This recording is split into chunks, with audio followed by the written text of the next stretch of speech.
Hi, everyone. Thanks so much for coming. Feel free to go ahead and introduce yourselves in the chat if you feel so inclined. We have a really packed program with Yasmin and Amanda and really looking forward to starting. So we're going to start right on time. And if you come in the middle of the introduction, welcome. My name is Jenny Rose Halprin, and I am the Director of Library Futures at the NYU Engelberg Center on Innovation Law and Policy. We're going to be sharing some links to different projects and information referenced in today's discussion. All the links will also be available, as well as the details from the chat, at the Internet Archive after this discussion. So if you want to reference anything going forward, it will be online for you to do so or send to your colleagues, whatever you want to do. So welcome to our book talk for Amanda Levendowski's Feminist Cyberlaw.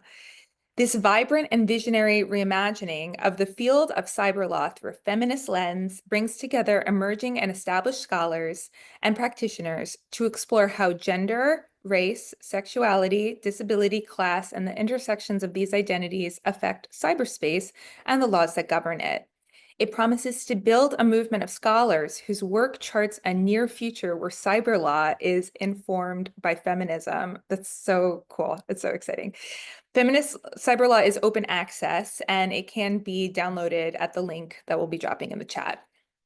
So, welcome from Library Futures. We are a research, education, advocacy, and policy group that works also on issues of cyberspace and cyber law, and largely digital libraries writ large. And so if you are not familiar with Library Futures, we're going to drop the link to our website in the chat.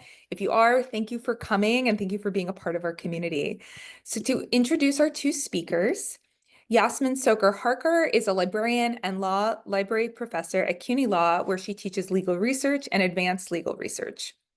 Her research interests include legal research and pedagogy, critical information literacy, legal research in social justice, and information access issues.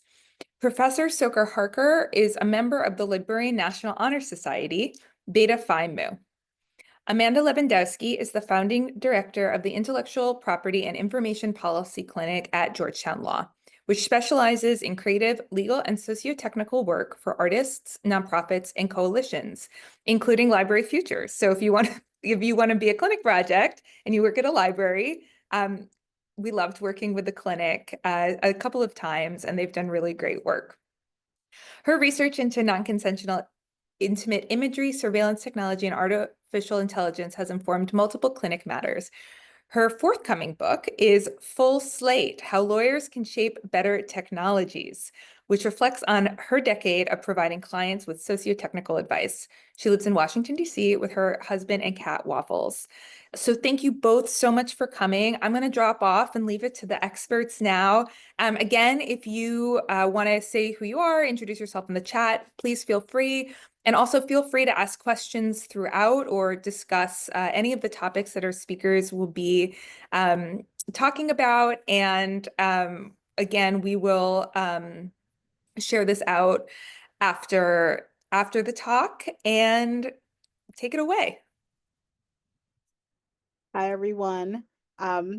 So first off, I wanted to say that I am really enjoying this book. I love that it's open access. I have the print that I've been taking on the subway with me, but also when I forgot my book, I was able to access the open access version of it, which was really wonderful. So I'm liking both the format and the content. It's great. So the book covers such a range of legal issues, from copyright to right to privacy to antitrust, and it really is upending traditional like legal doctrine with feminist values. Um, so my first question, I wanted to focus on your chapter on fair use and controlled digital lending, which was pioneered as an aside by Michelle Wu, who was my very first library director Love back at the that. beginning of yes, she was wonderful. That she was my introduction to law librarianship. So I was so happy to see Michelle in your book as well. So on your chapter on fair use and controlled digital lending, you identify consent, accessibility, and safety as feminist values. Can you talk about how you identified values as feminist? And then as your contributor chapters came in, um, how they added or expanded on what it means to have feminist values, and whether or not there were any disagreements as to whether or not a value would be considered feminist. Yeah, at first, I'm just so excited that you're here because we talk about your work in the clinic all the time, and it's so transformative, not in the fair use sense, but in the sort of sociological sense. And that's my love of libraries is what really brought me to the work that I do in the clinic. We do library lawyering. We've worked for Library Futures. We've worked for other organizations that are trying to create a world where libraries can serve their patrons in a digital space. And when I started working with controlled digital lending, I was like, wow, this is feminist and revolutionary because it brings books to people who may not have physical access because of a disability, may not be able to hold a book, or to go to your point, like you just have different formats for different times, right? Like so amazing to have that flexibility. And the values that grounded other than just my feeling that it felt feminist, right? Feminist vibes, if you will. That's not like intellectually rigorous enough for a book, although is true. I actually wrote a paper before this book came out called Defragging Feminist Cyberlaw. And the premise of that law review article was to bring together, just like defragging itself does, all these disparate parts of cyber law to show how when you bring them together in a constellation, the missing unifying feature that Judge Easterbrook overlooked was feminism. Kind of a radical perspective because that's definitely not how anyone else has framed the missing piece of cyber law. But when I started doing the work, I was categorizing all of these doctrines and cases, and I was seeing these emergent values that kind of recurred over and over again. And safety, accessibility, these were some of and consent were some of the values that just felt like they were organically situated in cyber law because they recurred in the doctrine, they recurred in the cases, they recurred in the technology over and over again.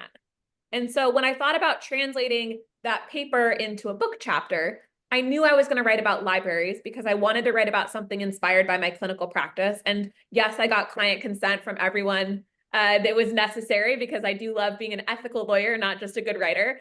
And I really wanted to situate it in those values. But one of the reasons I didn't just write a book about feminist cyber law using my own values was because I am but one friendly white woman with a disability. And I don't know how all these identities shape cyberspace and the laws that govern them. And I wanted to both be a facilitator and a humble listener to all of our authors who had their own perspectives that wanted to center different identities and through doing so, identify different values.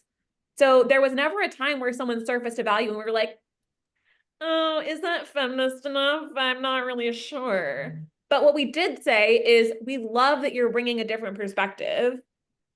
All of these can be feminist values. You just have to back it up with your work. And that's what I think is so powerful about each chapter is not every chapter puts forth like a unifying feminist value or a lens through which it's viewing its subject matter, which I think is important. It's not standardized in that way. We didn't force everyone to do something that wasn't what they wanted to be doing.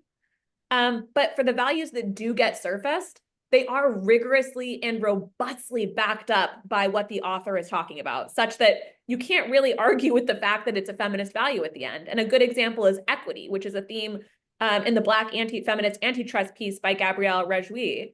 She really does a great job of illustrating why the value of equity matters to this issue. And it's not something that we talk a lot about in the antitrust context of content moderation. That usually comes up around Section 230. But it's still central. And that's another value that I'm really glad we got to welcome into the fold. And in a new piece that I have coming forth that talks about, it actually draws a lot on your work, Yasmin.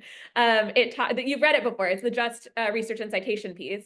I have a piece coming out that talks about critical legal information literacy and the value of equity. And that value of equity came through from some of our authors when it wasn't in my original work. So it really did create this positive feedback loop of expanding what feminist cyber law means by adapting it from a law review article by one author to 18 book chapters by different authors, and then back to a law review article by the same author. That's fantastic. So speaking of sort of different voices, I noticed that the contributors to your book really were a mix, which was great. It wasn't just academics, right? There was a mix of attorneys and technologists and scientists and practicing attorneys. And I was like curious as to what it was like to work with people from such a range of fields. And also, did you notice any patterns emerging as to differences in the way different, people from different fields thought about an issue? Did the technologists and the academics think differently on a certain issue, or the practicing attorneys and the academics? I was really curious about that. Yeah, that was something that was so important to me and my co-editor, Meglina Jones, who is trained as a lawyer, but also has a doctorate on sort of the sociotechnical side of things, and now teaches in our media communications and technology program. And we both really felt strongly that if we wanted to create a volume that had lasting power and was also both relevant and actionable now, we needed to include the work of people who were on the ground. And for me, that started by saying, I'm a practitioner and a scholar because I'm a clinician. So I wanted to have other clinicians, and Blake Reed has a wonderful piece about curb cut theory and accessibility in this volume that is right at that intersection of his clinical training comes through. He used to do these cases, and he's a scholar, an excellent scholar, I would say. And so that really gave a rich texture to his chapter. We also had sociotechnical scholars who, my big thing for them is we had to ask them to learn how to do blue booking, which I felt bad. But I was like, there will be no Chicago, there will be no MLA, because a lot of the people are going to be looking for those blue book sites, and we have to help those researchers find the sources that you're citing.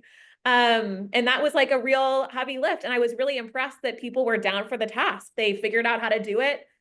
We worked with some of them to have research assistants assist, and they got it done. But one of the things that I really noticed is that everyone's chapter was very grounded in the now, but very attuned to the future, which I think a lot of scholarship sometimes forgets to be grounded in the now and just goes to, here's what the solution should be in a different administration, or 5 to 10 years from now, or when the law is a little bit more tested and tried and true.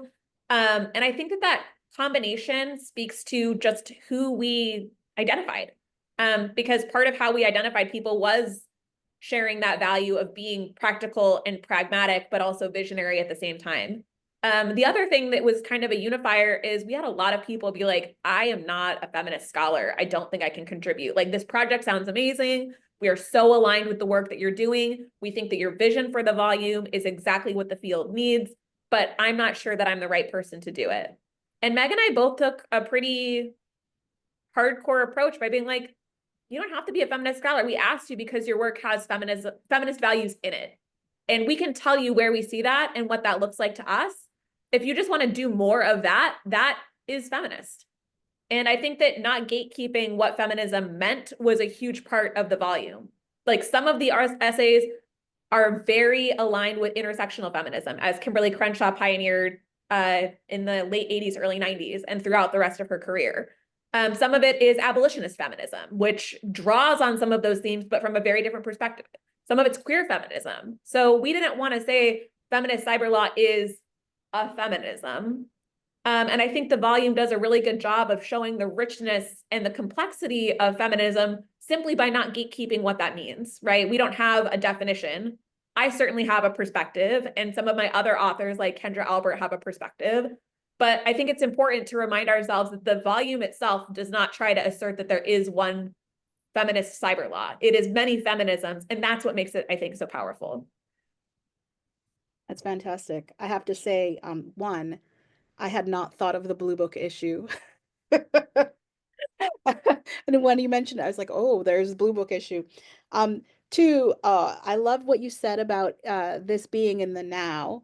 One of the one of the chapters that really drew me in was the one on repair manuals.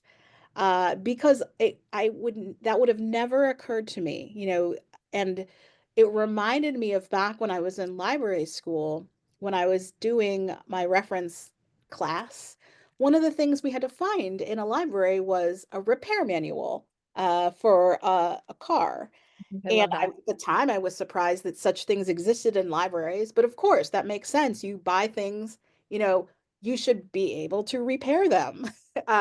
You should have access to the information to repair them. And that was available, surprising to me, in the public library. And so that chapter really brought me back to that idea of, yes, like that's a public good, being able to repair. And then, sort of adding back that idea of a public good into technology was like, it was fantastic to see that.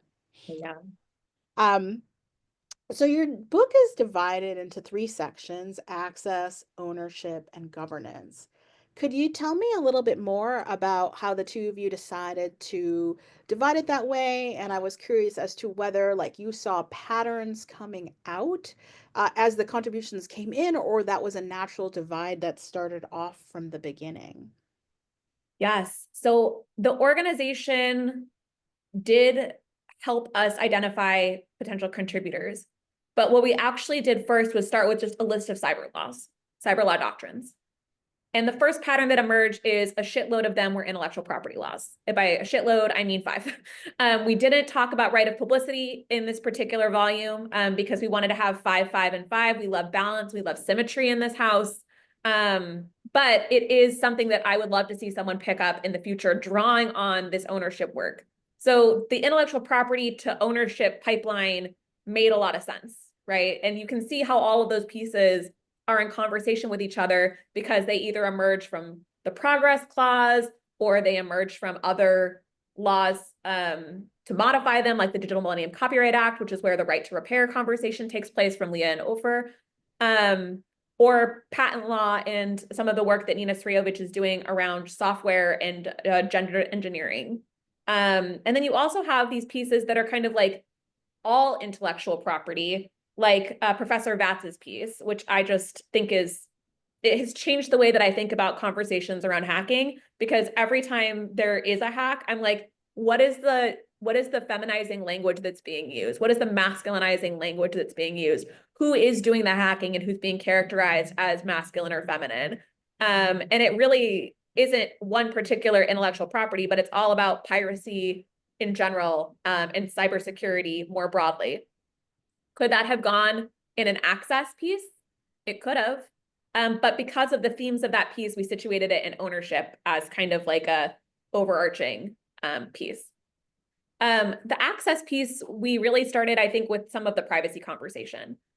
Because this volume came out in 2014, and a lot of our authors were writing in 2022 and 2023. And we already knew that we wanted to have both a legal and a sociotechnical piece about privacy. We did not know that they were both going to necessarily be about reproductive justice. Although obviously, given what happened during that span of years, it makes a lot of sense that a lot of our authors would be really concerned, maybe even preoccupied, if you will, with privacy in that setting. And I think that the access piece shows the diversity of ways that we access things in cyberspace. We access things digitally, but we also access things that affect us physically.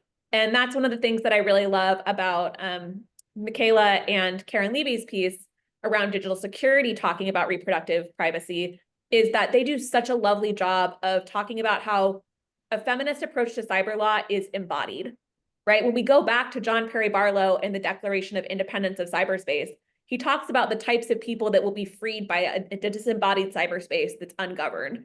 And he doesn't talk about gender at all. And I think that that oversight is a gap that is really filled by the access piece, talking about marginalized people who were overlooked in that sort of Declaration of Independence of Cyberspace about how they access the web. And you see that in Esh's piece, you see that in Blake's piece. And I think that one of the other places where that really comes through is in Kendra's really wonderful work around the accidental abolition of Section 230, which is not what the mainstream feminist discourse about Section 230 looks like. It looks about whether we should abolish Section 230 entirely, more generally. And so I think that that's a really breath of fresh air But it all kind of comes under this access space more generally. And then governance was a tricky category because once you have the access and the ownership, it's like, okay, but who's doing this? Who's deciding who has ownership or who has access? There's another player in the game, and it's the governors. And what I love about the governance section, the governance piece, is all these pieces illustrate governance in such weird and tricky ways. It could be the FTC as a governor. It could be the federal government as a governor. It could be a company as a governor. It could be individual decision makers and procurement policies as governors. Those aren't all the governors that exist in cyber law, obviously, but I think the pieces do a really nice job of teeing up that the only governors we're talking about are not the federal government here. They are definitely a governor, but they're not the governor. And there's a lot of freedom and flexibility to play with what governance looks like when we think more expansively about what that looks like. Yes, and someone really helpfully pointed out that our boy John Perry Barlow was writing about disembodied cyberspace from Davos, which is certainly a mood.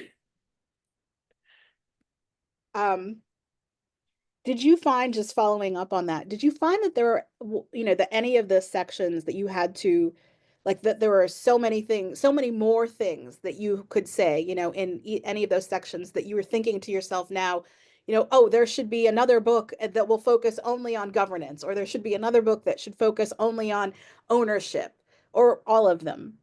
Yeah, right of publicity is one that I wish that we'd had the space to talk more about. And we had to make the choice not to for a host of logistical reasons. But I also think that it does occupy a tricky space in ownership when you're talking about ownership of the self that like wasn't as tidy as intellectual property, even though sometimes it's considered an intellectual property right, sometimes it's considered a privacy right.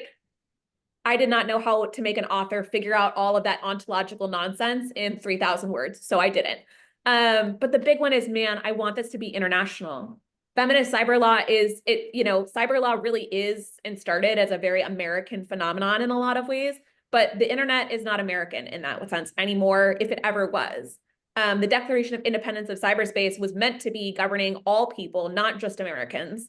And when you think about that history, that lore, if you will, if I can use the word lore, if I can use that cyberlaw lore, we need to be thinking globally. And Meg and I really struggled with whether we wanted this to be a definitive global volume or whether we needed to make this an American volume. And when we saw the doctrines that we were looking at, I was like, we could have 5 copyright essays just about how fair use and fair dealing operate across the world and apply to AI. And now we have a book that's now an AI book. And we tried really hard not to make this. There is a little AI, we couldn't avoid it, but we tried not to make this an AI book. And the AI that comes up is in ways that I trust that a lot of the readers have never thought of, thinking about micro work and the debiasing of algorithms in the criminal legal system. Maybe if you read ProPublica, that was on your mind, but maybe that's not something you've spent a lot of time thinking about before. But what I would really like to see is publishers in other countries doing Feminist Cyberlaw EU edition, Feminist Cyberlaw Latin America edition, Feminist Cyberlaw Canada edition, Feminist Cyberlaw Global edition that is seeking to be that breadth with the depth. Because we really felt like in order to get this movement going, we had to go deep. We couldn't go as broad as we wanted initially and still have it be a volume that you could put in your purse. We could have put a tome together. We could have put together a casebook style volume, but that didn't seem like the move for this particular piece. So I would love to see people globally pick up on this movement and make it their own. I think that would be fantastic. Excellent. So we'll be on the lookout for the global editions. Yeah. Speaking of the global, like one of the although your book centers feminism and feminist values, there is a lot of exploration in many of the chapters about the intersection between race and feminism. And I'm particularly thinking about 2 of them, although there's many more. I was thinking about the chapter, the Vox chapter on Chinese and Russian cybercrime, and the notion of feminized Asianness, which I had really just not thought of that before, so that was fascinating. Or the Ngozi Okedegme's, I'm positive that I'm pronouncing that incorrectly, but that chapter on Black feminism and algorithms. Can you expand a little bit more on this intersection between race and sex and how it emerged as the book progressed? So that was always one of the lenses through which I approached feminist cyber law, was taking an intersectional approach and saying a Black woman's experience is going to be different than an Asian woman's experience, than a white woman's experience. And all of that is even further compounded by things like sexuality, disability, and class. And so Kimberly Crenshaw's work was really central to how I started thinking about feminist cyber law, and why, when I wrote Defragging Feminist Cyber Law, that law review article I mentioned earlier, I did get some pushback from people being like, but race isn't feminism. And I was like, check yourself. This has been feminism for a very long time. Like, bell hooks is ahead of the curve. Like, we already knew this, but people really did need it spelled out for them. And so one thing I really wanted the volume to kind of take for granted is that it's okay to talk about race and sex and their intersection in the same conversation about feminism. We didn't want that to feel, we hope that it feels fresh to readers, but we didn't want it to feel novel and new. And I thought that was a really important thing for particularly our writers who took a Black feminist lens, which is not necessarily the same as an intersectional feminist lens, although there is a lot of overlap. Ngozi took a Black feminist lens, Gabrielle took a Black feminist lens to antitrust. And I think that they really did the work of showing why these two things were so deeply intertwined in the cyber law problems they were grappling with. And so I really hope that if that intersection of race and sex feels relevant to you as a reader, we do have a lot of essays that talk about that. And again, it's not the only feminism there. You know, if that isn't your jam, there are other feminisms that will speak to you.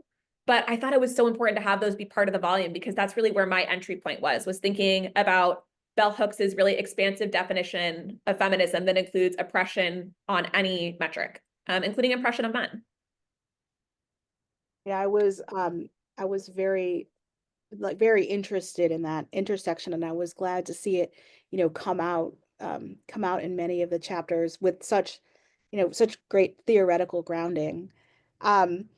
Just as a follow-up to that question, were there any places that like surprised you, to find an analysis? Like, for example, for me, I don't think about antitrust so much. And so to see, a Black feminist analysis of antitrust was really, quite mind-blowing. What was there anything in that for you when you received the contribution? That was one of the most fun parts of my career that I've maybe ever had, aside from directly working with students, which obviously gives me the most joy, was watching these roll in. And every time truly my breath was taken away. I was like, wow. Even when I kind of knew where the author was planning to go, like, they did talk to us a little bit in their development stages to be like, I'm thinking about writing like this. And some of them we reached out to specifically, and we were like, here's kind of what we were hoping you would be willing to write on. But like some of the privacy stuff, we reached out to Elizabeth and Karen because they're just wonderful, brilliant scholars and delightful people. And we were like, well, we want to be in collaboration with you. And we didn't know exactly where their pieces were going to take them. So really, there was just like this very organized flow of wonderful chaos of just like, this is kind of what you're getting. And it's very exciting because not everything is what you expected. And one of the pieces that really sticks with me as being like a welcome surprise was Alex Roberts' piece about tag marks and trademark law, about how marginalized communities think that they're asserting control over a movement by getting a registered trademark for hashtag Black Lives Matter or hashtag ally A11Y, which is for the disability and accessibility communities. But really, it has this effect of potentially shutting down speech, including critical speech, of these movements, which is just as important. And her ability to connect feminism, race, gender, sexuality, disability, class, trademarks was like a master class on how to do feminist cyber law to me. You can find it, it's like that ridiculous meme. There's cathedrals everywhere for people who look. Like, that's kind of what she brought to the table. She's like, everything can be feminist cyber law with the right approach and the right lens.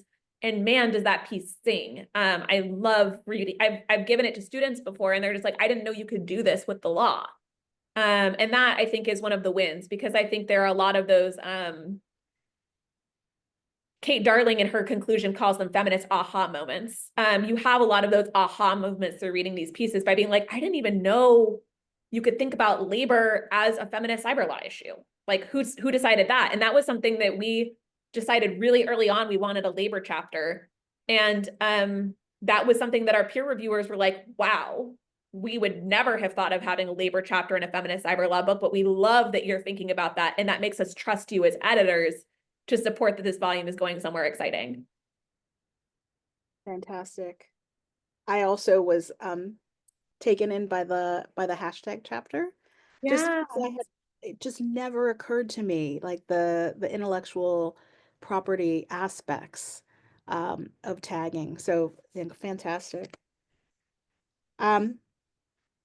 So you talked a little bit earlier about, reproductive justice, reproductive rights, and safety. So I wanted to sort of go back to that a little bit and more broadly talk about violence. Violence plays such a big role in so many of these chapters. Violence towards abortion service providers, violence and content moderation, just very different aspects of violence. And I even looked at the index and I noticed that there's a big chunk. When you look at the index and you look under violence, there's a big chunk. About violence. So it really is there. So can you speak more to the ways in which violence can be confronted with feminist values in this domain, in the domain of cyber law? Yeah, I think that it came up over and over again because when you are trying to think about feminist values, the opposite or the threat is always going to be violence. It's going to be oppression. It's going to be colonization. It's going to be misogyny. It's going to be racism. It's going to be homophobia, transphobic. It's going to be classist. Those are the opposites of feminism. Those are the forces that are seeking to undermine those wonderful feminist values that our authors highlighted in their pieces. And what I think is so powerful about the role that violence plays in this book is that there is kind of a rebounding optimism that permeates all the pieces. There's a refreshing hopefulness and solutionism, right? I think about Gabrielle's piece about antitrust, which could have been just desolate and been like, we are so fucked. And this is why we are so fucked. But she doesn't take that approach at all. She's like, let's step back and imagine using that feminist cyber law lens, what the alternative could be. What does justice look like? And I think for me, as somebody who comes from a discipline of clinical teaching, where justice is really the animating zeitgeist for what we do, right? Seeking justice, promoting justice, preserving justice. Feminism and justice ended up occupying this very similar space in a lot of the materials where the two ended up being the same thing. Feminism was a way to promote justice, and justice actually elevated feminist values. And I think that that was something I hadn't predicted when we went into this volume. We were writing during a very difficult time, as I already mentioned, and I think it would have been really easy for a lot of these pieces to have a really different tone. And I think it speaks a little strongly, if I can toot my own horn, to who Meg and I selected as people, because we picked people who are optimistic in their scholarship and optimistic in their practices, not people who are resigned to a future that doesn't serve us. And so when we think about the robustness of violence in this piece, I actually think there's something really hopeful there, because violence is a force that is not suppressing the optimism of any of the writers in this volume. We are thriving and we are thinking despite that violence. And we are coming up with strategies to combat that violence using laws and policies that were never meant for us. And it's that creativity of practice that I think unifies the volume in a kind of unexpected way. So if you think this is going to be a relentless slog through misogyny, you're not wrong, but you're not right either. And I think that that's a really important piece of the book. I did sort of feel that way as I was reading. I picked up on that, the optimism and pulling out values feminist values to sort of combat the, the future, a more desolate future, was a really great theme in the book. So that actually sort of segs well into my next question. As we have someone new in the White House very recently, and this book covers so many issues from online, harassment to algorithmic, I'm sorry, bias, to reproductive rights. Now that we have a new administration, are there any issues that you see as perhaps more pressing, that, we'll need to focus on a little bit more in the future? Yeah, I actually think that this book is a blueprint to what we need to be focusing on, because trying to prioritize, I feel like, is a trap. Obviously, there are priorities, right? There are, like, some of these executive orders are very targeted at the trans and non-binary community. That's a priority. But at the same time, I worry that trying to prioritize these threats creates a ladder effect where we feel like we can only approach things incrementally and we have to get rid of the low-hanging fruit before we can move on to the next thing. And what I hope that this book can provide a roadmap for is, like, dive in where it makes sense for you, right? You can create a priority with your unique skills, your unique lived experiences, your unique values, and you can put your heart and soul into that issue. Maybe it's not the #1 national issue, but if you can make movement of your own doing that work, that's better than you throwing your skills around in a sort of wormhole that's not going to move anywhere. And it's something that I really struggle with in the clinic, thinking about the kinds of projects we took on this semester and in future semesters, is how do we balance, like, what we think the threats coming down the pipeline are with what's going to be a really rich experience for the students with what's going to serve our client community. And what I found is all of it comes down kind of to power and thinking critically about where we can use our sometimes very limited power to push back on power with a capital P is sometimes the most powerful thing that we can do. And sometimes that's donating, sometimes that's serving, sometimes that's litigating, sometimes that's pro bono work, sometimes that's policy work, sometimes that's just being a kick-ass teacher and making students feel safe in a world that is really, frankly, very scary for them. I don't want there to be one skill that everyone needs to do this work. I don't want there to be one area that everyone needs to be doing this work in, because if we put all our eggs in one basket and we forget about labor, we forget about other cyber law issues, we forget about those concrete embodied issues that Suzanne Using, who actually coined the term cyberspace in the 1960s, was a woman, not William Gibson in the 80s. She wanted cyberspace to be concrete and physical. She was doing art installations that had nothing to do with the internet. But when you think about that modality, that's what I want people to be thinking about. What are the concrete physical things you can do to push back on power using feminist cyber law? And I hope that that looks different for everybody, because if we're all doing the same thing, I think we're probably doing it wrong. I did not know that about cyberspace. Oh, yeah, that's one of my favorite fun facts. Yeah, that's a great one, because I have always thought that it was William Gibson. That is the name that I hear over and over again. There's a great book that I'm going to drop in the chat about it, which is how I discovered it. And you can actually see some of her cyberspace work, which is so not what you would ever expect. It's like very not cyberpunk. It's very analog. It's like paper collage. It's delightful. So, sort of thinking of those concrete things that can be done, and then throughout the conversation, you've talked a lot about your clinical practice. So I wanted to follow up a little bit on that, and ask, like, how, for you and your clinical work, I was curious about that, about your projects. It sounds fascinating. But also, how did your clinical work inform both your chapter and the development of this book? Well, I'll tell you how it informed my chapter first. My first ever job was working in a library. I was a volunteer. I was a galley reviewer for a group of teens who told publishers that their books were good or shitty for teens. We were called YAC, I think it was called like Young Adult Advisory Council. Like one of the famous ones was a bunch of people were reading this book that was still in galley copy about sparkly vampires months before it came out. And I was like, this book is going to be huge. And it turned out to be Twilight. So we got to be like little insiders. And while I was at the library, I also worked for a literary magazine. I was the editor-in-chief for a lit mag. I did a lot of the illustrations. I submitted my own work. I also read all the reviews and got them published. And so libraries always played like a very central role in my philosophy for these things. And that even came up when I started working in high school. I worked at an independent bookstore. And books were just so central to what I thought about and what I did.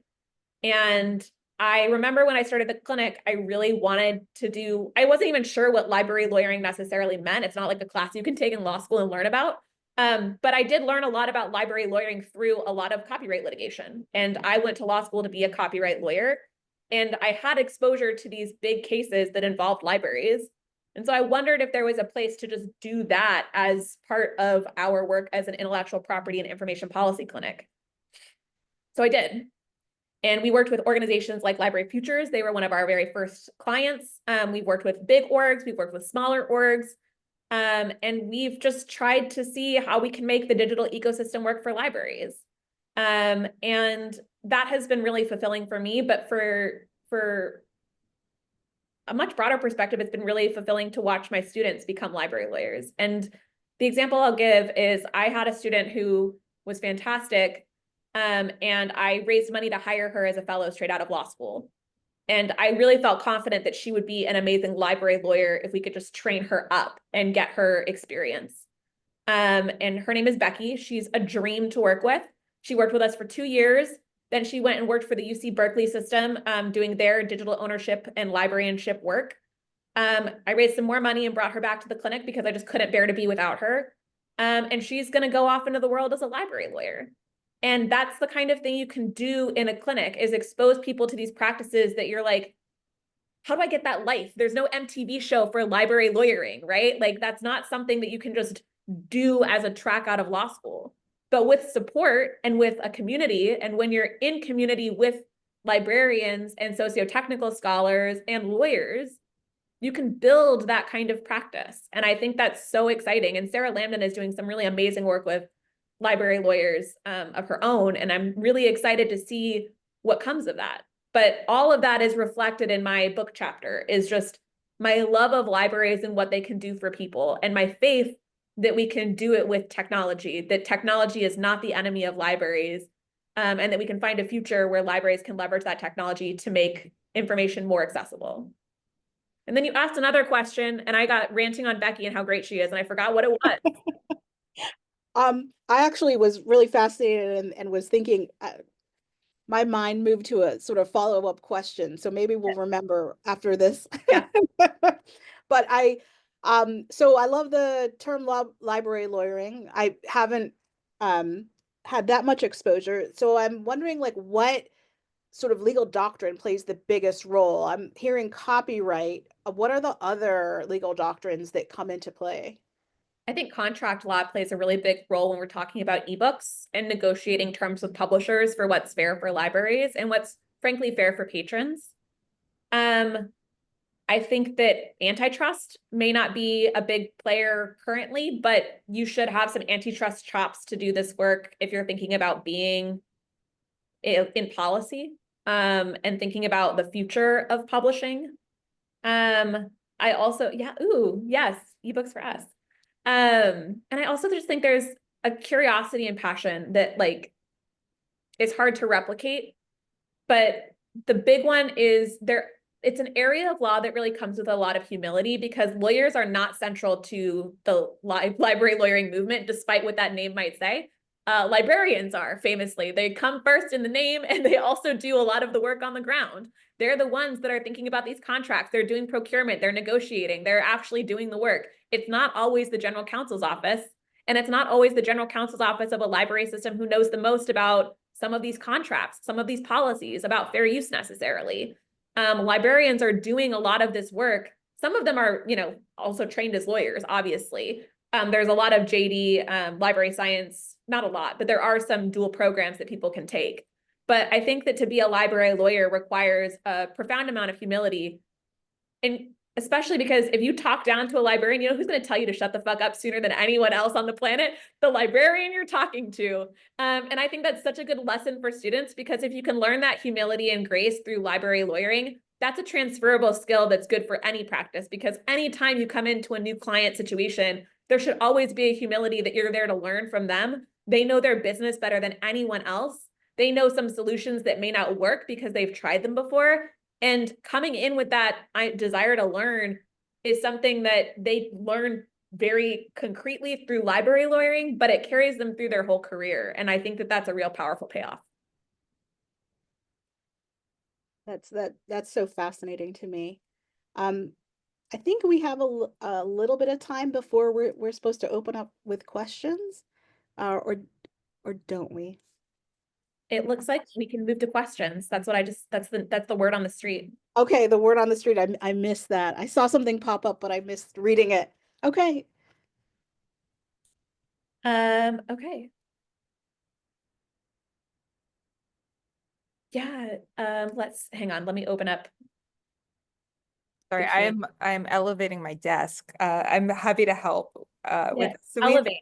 We have some really good questions in the chat.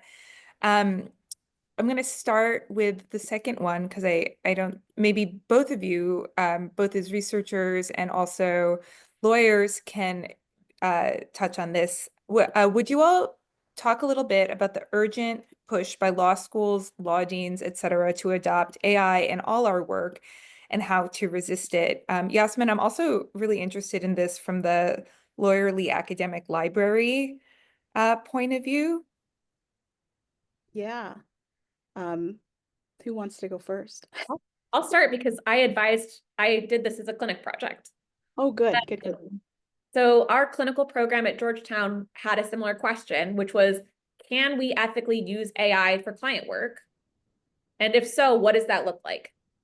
And we have ethical rules as lawyers to do zealous advocacy, which could potentially mean that if AI is what zealous advocacy requires, we need to use it. But we wanted to create an infrastructure or a program around it. And luckily, I was writing a book about exactly that topic. So this is a good opportunity to talk about Full SLATE. Full SLATE is actually an acronym. SLATE is an acronym for sustainability, labor, accessibility, transparency, and ethics. And I say that drawing on my decade of legal and sociotechnical advising for real clients with real problems, those are 5 of the values that I see lawyers need to be advising on. And that's not just my opinion, but there is an ethical rule for lawyers called Rule 2.1 that says we shall advise on moral, social, political, and economic issues. But to me, that's a little bit too broad. It's almost so broad that it doesn't provide any meaningful guidance, because what is a political issue? What is a social issue that needs to be advised on? SLATE is a way to kind of narrow that down and think about specific areas or specific domains that lawyers can be considering the social, political, economic areas in. And so the big example that we gave was sustainability. So when we are talking about whether students should be using AI, we have an environmental law clinic at Georgetown, and many law schools have environmental law clinics. Their students should know that when they're advising, say, Earth Justice or another nonprofit organization that cares about the environment, they're using a liter of water to generate a pretty garbage answer for their client. They are using the same amount of electricity that it takes to charge a smartphone to generate that shitty answer for their client that they're going to have to go back and re-research on a platform like Westlaw or Lexis anyway. And so using the SLATE framework, we came up with a flexible way that wasn't saying no AI, always AI. Different clinics could have different approaches. Different clients could have different risk tolerances, like honoring the flexibility of a lawyer's ethical obligation, but also making it concrete to say, there may be some things you haven't considered that make you not want to use this work. And like, I really do think that Yvonne Char Lopez and Victoria Sanchez's work on micro work and labor for this volume was very influential in thinking about labor as one of these issues. And so when we think about labor and AI, we think about the authors and artists who are involved. We think about the labelers who are often in other countries being paid minimum wage to make sense of what they're seeing. All of those issues are bundled up together, and we can't really advise on whether or not to use AI in a particular instance without having a full stack understanding of those issues, because otherwise we aren't honoring our ethical obligation of competency, which is rule 1.1. So when you take these rules together, you bundle them up, we get to SLATE. And so I do think that SLATE is a really useful framework to push back against administrations to say, okay, I'll take you at face value. We could be using AI in these ways, but have you thought about SLATE? And even though it is for lawyers and it's grounded in lawyers' ethical obligations, anyone can think about sustainability. Anyone can think about labor. Everyone should be thinking about accessibility and transparency and ethics with a little e, not in like a legal professional ethics sense. So that's what we've been doing, and that's what I encourage my students to do. And we have had conversations with clients about whether the client wants us to use AI for a particular project. Some clients are hard-nosed, some clients are open to it and think that it could be like a fun experiment to play with. It really depends on the client, and I think it should really depend on the classroom as well. And I hope that it continues to be up to the discretion of teachers about whether AI is the right fit for them. So I can't wait for that book to come out because 2027, baby, I have a lot to do. well, when is it? When's the date? 2027. 2027. I'll be on the lookout because, of course, we are dealing with these issues, and it's so many moving parts, so many things to think about, and the publishers are just coming out with their products and just rolling them out to us, not just the library, but the legal profession quickly, without the our ability to really think critically about it. We've been keeping up with the ethics rules, but in addition, one of the things that I think about a lot is the pedagogical consequences of AI in the classroom, which for me, a lot of it is, it comes down to, there was an article written back in like 2007 by Richard Delgado and Jean Stefanczyk, and they have this wonderful quote, which is, and I'm probably going to get it slightly wrong, but a computer can tell you what is, it can't tell you what might be. And for me, I was like, wow, you wrote that in 2007, and that is, so relevant today. This idea that, like, one, AI is really just sort of telling you what is. It's sort of locking in the world of thinkable thoughts. And it's not like I'm saying like we shouldn't use it at all. I think that there are arguments out there for using it, but I always advise caution with, like, your own creativity cannot be substituted. You're when you are doing the research, the cognitive processes that you are going through as you're doing the research, AI could give you, even if it gave you the most beautiful answer and it was perfect, your mind, grows when you're doing the research. And so, like, I really have, I'm taking a pedagogical look at it and saying, like, we need to put guardrails around this when we use it in our classes. But again, I'm looking forward to that book because there's so much more to think about, and it's coming at us fast. Yeah, and not to step totally away from the questions, but just to maybe get your reaction on this, is I think both of you as both teachers and also as scholars and academics in your own right, I sometimes feel like, particularly with the rise of AI, research isn't sort of seen as a process. It's seen as like a thing you do that should be as easy as possible. And I'm sort of wondering, as people who are teaching legal research, understanding that the tools that you all have, thanks to Sarah Lambden, we now know are pretty limited with Westlaw and Lexis and the consolidation of scholarly publishing in the law. I'm sort of wondering, how do you engage with ethical technology in your own research teaching and research practices? I engaged with Yasmin's work, and then I wrote a law review article about it. Truly, so like I was going through, and Sarah Lambden's work was so important to me because I've been teaching my students to use free public resources for a very long time. because Westlaw and Lexis are owned by Elsevier, and Elsevier has contracts with Immigration and Customs Enforcement. If you are in a justice-oriented clinic and you don't know that information, but you realize that your own research is fueling the ICE machine, you may have what we call a disconnect or a disconcerting moment where you feel like your research practices are not aligned with your values. And so I had always been having open conversations with my students about like, what does it mean to use Bloomberg? That's a billionaire's platform. What about Fastcase? It's not affordable. Like, what are the other options? Can we use Justia? Can we do Oye? Those are appellate targeted. What's court listener? So I finally started reading work by Nick Stump from many years ago that addressed a lot of these issues and was like, free public resources are great, but they are limited. So what can we do within that? And that wasn't in conversation with Sarah Lambden's work specifically, but I saw that natural connection of saying yes and. And then I also saw this wonderful work like Yasmin's about critical legal information literacy, about just training students to think differently about where legal information comes from. Because even through their legal practice classes, I don't always think that students are asking those questions. They kind of are like, I asked Westlaw and I got an answer, and that must be the correct answer because why would Westlaw do me dirty? Westlaw has no interest in hurting me. And it's like, well, it's a little more complicated than that. Algorithms are tricky things. And we've been talking about the automation of Westlaw and Lexis with Delgado and Stefanik for a really long time, well before we had AI systems in place. And now AI is layered on top of a lot of these technologies. And I finally got to a place where the lecture was taking too long. And I could see them being like, this is a lot to take in. Like everything we learned is one else is wrong. Like what is happening to us? We're having a meltdown. Like no one taught us these things, but we've accidentally been part of these like problematic systems without meaning to. Like, what do we do? So I was like, I'll do what all scholars do, which is write a 15 to 40 page law review article laying out the landscape. And it was really hard to do. And it was a place that actually required a lot of humility because law librarians have been thinking about these issues for much longer than I have. And so I actually came into that a little bit hot and overlooked some pretty important scholarship because I was relying on free resources and wasn't looking about books. I wasn't looking about periodicals by law librarians or that cater to law librarians.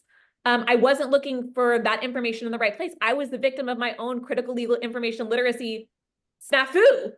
And I got some really good feedback. And my response was, you know what? I'm just going to send this article to all the law librarians that I cite in the piece and just say, here's the piece I cite you. Would you take a look and tell me if you feel like I did your work justice? You don't have to read the whole article. I know you're busy people, but I really, really, really want to get this right because I didn't get it right the first time. And I'm really focused on making sure that I do so that when I give it to my students, I can say, I also had my own learning experience with this piece. I didn't do it right the first time. And I got some really critical, great feedback that helped me make it better and better honor the scholarship that was out there. And that's what this entire process should be about.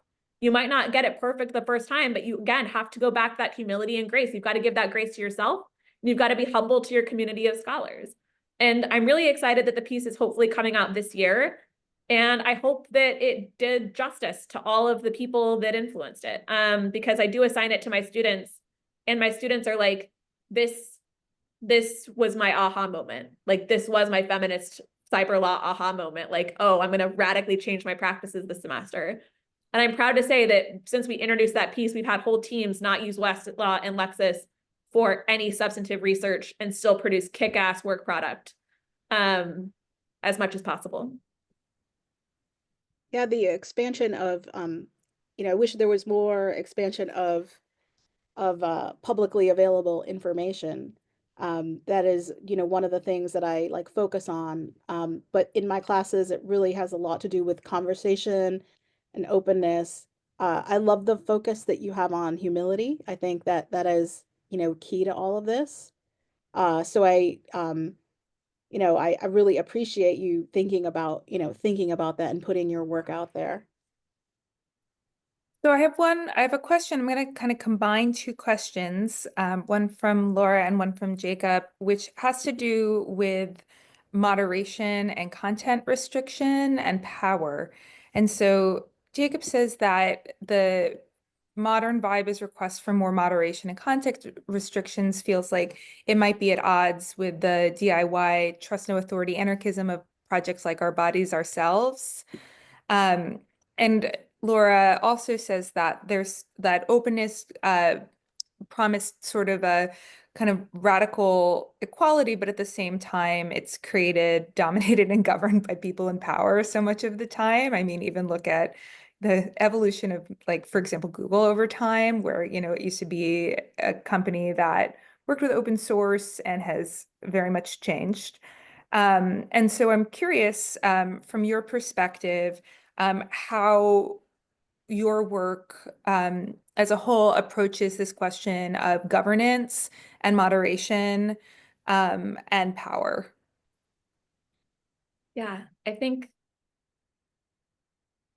the challenge of sort of the anarchist hands-off, very Declaration of Independence of Cyber Law type approach, we tried, not perfectly, but that kind of was the spirit of the early internet. I just remember being in AIM chat rooms well before I ought to have been, learning some very interesting stuff from strangers on the internet.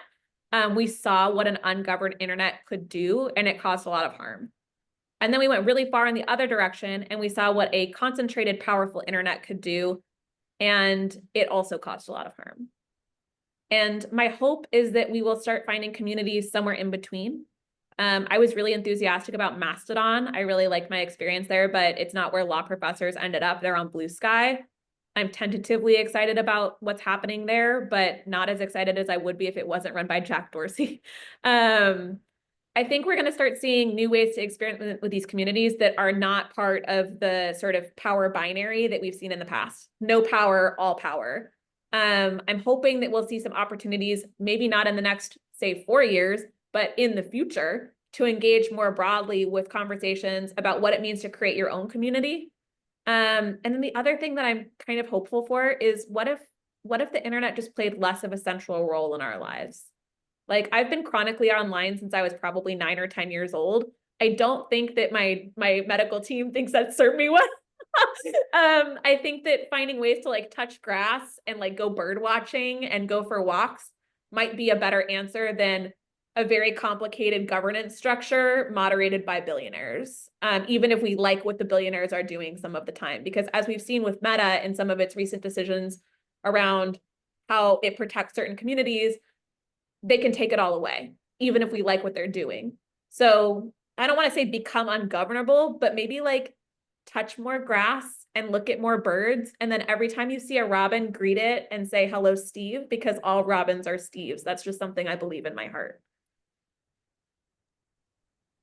Yasmin, do you want to have maybe our last word on the question of governance and content, in particular from the library point of view? Oh, geez. That one's a little above my pay grade. Like I am very sort of intentionally not on that much social media myself. And I've played sort of this game of like keeping everything, keep watching the birds, a lot, is what I try to do, because I think that there is an emotional violence in so much social media. So I don't know. I think that we're right in that I also remember the like early days of the internet. I was not so young in the early days of the internet, but I remember that sort of optimism that came with anarchism. And then we went to the other side. So I'm also, very much for a happy medium. But again, like I feel like happiness comes with not being online so much.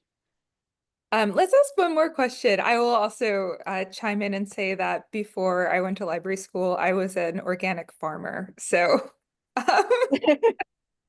understood. I think So much grass, Jenny. so much grass, caring for so many vegetables. So there's one last question that I think we have time to talk about. James asks, were there any modalities or modes of analysis from feminism's rich history that you feel led to unexpected or exciting places when applied to cyber law, which was already a little sort of slightly touched on with regards to Black feminism? Yes. I think Kendra Albert's piece about whether Section 230 is an accidental abolitionist intervention is exactly in that discipline. talking about non-reformist reforms in the context of Section 230 was so radical to me and totally blew me away when I opened that email. And now it's like part of I've internalized it as part of my lore. I talk about it with students. We read that piece in our Section 230 unit in class. It has not failed to like surprise them, because that's just not the feminist dialogue that you often hear about Section 230. It's Section 230 is protecting these giant companies from accountability to real harms that disproportionately affect women and queer people. They are not accountable, they are ungovernable, and they are untouchable legally and sociotechnically in a lot of senses. And reframing that as saying like, yeah, but think about all the things people can do on the internet because of Section 230. They are ungovernable. They don't have to touch grass. They can just be chronically online and they can build community in this really interesting way. Was that on purpose? Was that an accident? Is that what our boy Senator Ron Wyden had in mind? And then putting that in the language of abolitionist feminism is so, again, not in the copyright sense of transformativeness, but so transformative to me. And I hope that when you get to that piece in the chapter, you'll remember this conversation and it'll be transformative for you too.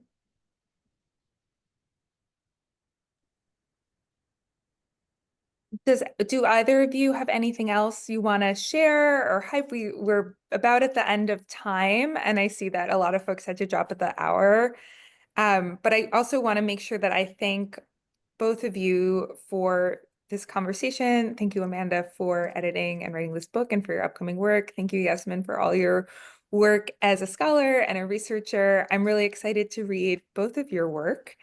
And Laura had dropped it in the chat. I also want to make sure I thank Laura, who's done a lot of back end work. You probably got a reminder email from her earlier on in the day. We're going to be hosting 2 more events, one next week on digital censorship of databases, of library and school databases, which is in conjunction with a new report that we have coming out about online censorship, which has some really, really incredible scholars and activists connected to it, which is next Wednesday. And then we also have our in-person Necromancers of the Public Domain event on February 12th, where you can see us in person.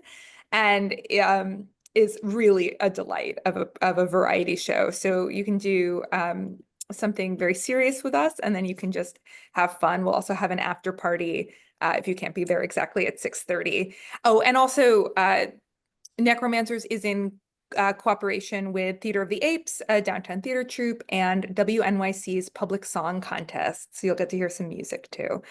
Thank you again for to our speakers and for this really fantastic talk. And I will see you all on the internet. Thank you very much. Hi, everyone. Thanks for having us, Jenny, little angel on earth. And Yasmin, thank you for being such a wonderful questioner and comrade. And it was so great to talk to you. I'm very much looking forward to your next book as well. Thanks. Bye, everyone. Bye.